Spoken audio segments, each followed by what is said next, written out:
ಇವಾಗ ನೋಡ್ಬೋದು ನಮ್ಮದು ಚಟ್ನಿ ರುಬ್ಕೊಂಡಾಗಿದೆ ರೀ.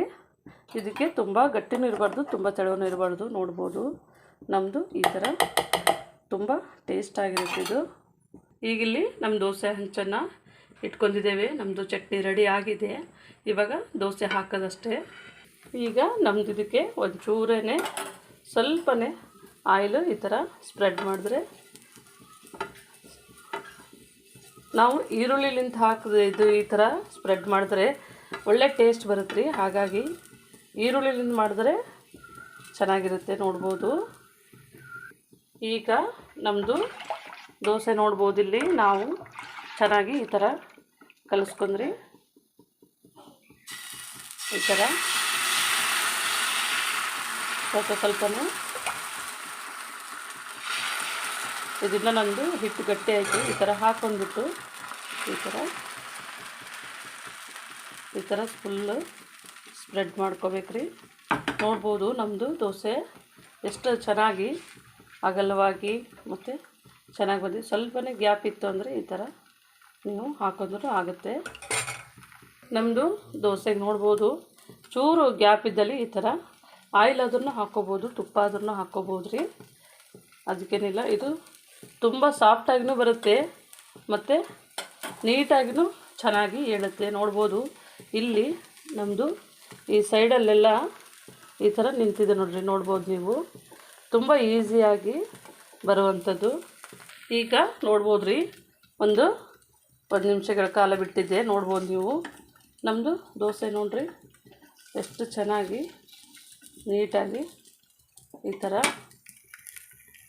ಈಗ ನಮ್ಮದು ದೋಸೆ ಈ ಥರ ನಾವು ಮಡಚ್ಕೊಳ್ಳೋಣ. ನೋಡಿದ್ರಲ್ಲ ನಮ್ಮ ದೋಸೆ ಎಷ್ಟು ನೀಟಾಗಿ. ನೋಡ್ಬೋದು ಇದು ದೋಸೆ ಒಂದು 2 ನಿಮಿಷಗಳ ಕಾಲ ನೀವು ಈ ಥರ ಸಪ್ರೇಟೇ ಇಟ್ಕೋಬೇಕ್ರಿ. ದೋಸೆದ ಮೇಲೆ ದೋಸೆ ಹಾಕಿದ್ರೆ ಅದು ಅಂಟ್ಕೊಳ್ಳುತ್ತೆ. ಈಗ ನೋಡಿರಿ ನಮ್ಮದು ಇನ್ನೊಂದು ದೋಸೆ ಹಾಕೋಣ. ಸ್ವಲ್ಪನೇ ಈ ಥರ ಸ್ಪ್ರೆಡ್ ಮಾಡಿಬಿಟ್ಟು ನಾವು ಇನ್ನೊಂದು ದೋಸೆ ತುಂಬ ಈಸಿಯಾಗಿ ಮಾಡುವಂಥದ್ದು ರೀ. ಯಾರು ಬರಲ್ಲ ಅನ್ನೋ ಮಾತೇ ಇಲ್ಲ. ನೋಡ್ಬೋದು ಈ ಥರ ಜಾಸ್ತಿ ಬಿದ್ದರೂ ಪರವಾಗಿಲ್ವ, ನೀವು ಈ ಥರ ನೀವು ಸ್ಪ್ರೆಡ್ ಮಾಡ್ಕೊಂಡ್ರೆ ಸಾಕು. ಇದು ಕವರ್ ಆಗುತ್ತೆ. ನೋಡ್ಬೋದು ಚೆನ್ನಾಗಿ ಕವರ್ ಆಗಿದೆ.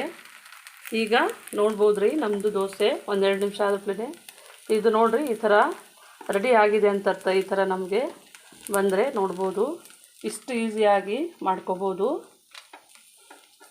ಈ ಥರನೇ ನಮಗೆ ಈ ಥರ ಫುಲ್ ನಾವು ಕೆಳಗೆ ಇದು ನಾವು ಕೈಲಿಂದ ಈ ಥರ ತೆಗೆದು ಹಾಕ್ದ್ರೂ ತುಂಬ ಚೆನ್ನಾಗಿ ಬರುತ್ತೆ. ನೋಡ್ಬೋದು ಎಷ್ಟು ನೀಟಾಗಿ ಬಂದಿದೆ ನಮ್ಮದು. ನೋಡ್ಬೋದು ದೊಡ್ಡ ದೋಸೆ ನಮ್ಮದು ಈ ಥರನೇ ರೀ. ಈ ಥರ ಹಾಕ್ತಾರೆ ನೋಡಿರಿ ಎಷ್ಟು ಚೆನ್ನಾಗಿ, ಚೂರು ಎಲ್ಲಿ ಬಿಟ್ಕೊಂಡಿಲ್ಲ ನಮ್ಮದು. ಈಗ ನೋಡ್ಬೋದು ರೀ ನಮ್ಮದು ದೋಸೆ ರೆಡಿ ಆಗಿದೆ. ನೋಡಿರಿ ಎಷ್ಟು ಬೆಳ್ಳಗೆ ನಮ್ಮದು ಚೆನ್ನಾಗಿ ಬಂದಿದೆ. ಇದು ಸ್ವಲ್ಪ ನಾವು ಜಾಸ್ತಿ ಫ್ರೈ ಮಾಡ್ಕೊಂಡು ಜಾಸ್ತಿ ಬೇಯಿಸಿದ್ರೆ ಈ ಥರ ಬರುತ್ತೆ. ನೋಡ್ಬೋದಲ್ಲ ನಮ್ಮದು ದೋಸೆ ನೋಡಿರಿ ಎಷ್ಟು ಚೆನ್ನಾಗಿ ಒಳ್ಳೆ ಒಂದು ತುಂಬ ಚೆನ್ನಾಗಿ ಬರುತ್ತೆ. ನಾನು ಟೈಮ್ ಇತ್ತು ಅಂಥೇಳಿ ಅಷ್ಟು ನೆನೆಸ್ಕೊಂಡಿನಿ. ನಿಮಗೆ ಟೈಮ್ ಇಲ್ಲ ಅಂತಂದರೆ ಇದು 2 ಅವರ್ಸ್ ನೆನೆಸಿದ್ರೂ ಚೆನ್ನಾಗಿ ಬರುತ್ತೆ. ಸ್ವಲ್ಪ ಜಾಸ್ತಿ ನೆನೆಸಿದ್ರೆ ಚೆನ್ನಾಗಿ ಈ ಥರ ನೋಡ್ಬೋದು ರೀ. ನಮ್ಮದು ಹಸಿ ಏನಿಲ್ಲ, ಗರಿಯಾಗಿ ಎಷ್ಟು ಚೆನ್ನಾಗಿ ಸ್ಮೂತಾಗಿನೂ ಬರುತ್ತೆ. ನೋಡ್ಬೋದು ನೀವು ಮನೆಯಲ್ಲಿ ಇದೇ ಥರನೇ ಮಾಡಿಕೊಳ್ಳಿ. ನಮ್ಮ ಚಾನಲನ್ನು ಸಬ್ಸ್ಕ್ರೈಬ್ ಮಾಡಿ, ಲೈಕ್ ಮಾಡಿ, ಶೇರ್ ಮಾಡಿ. ನಮ್ಮ ವಿಡಿಯೋನ ನೋಡಿದ್ದಕ್ಕಾಗಿ ಧನ್ಯವಾದಗಳು.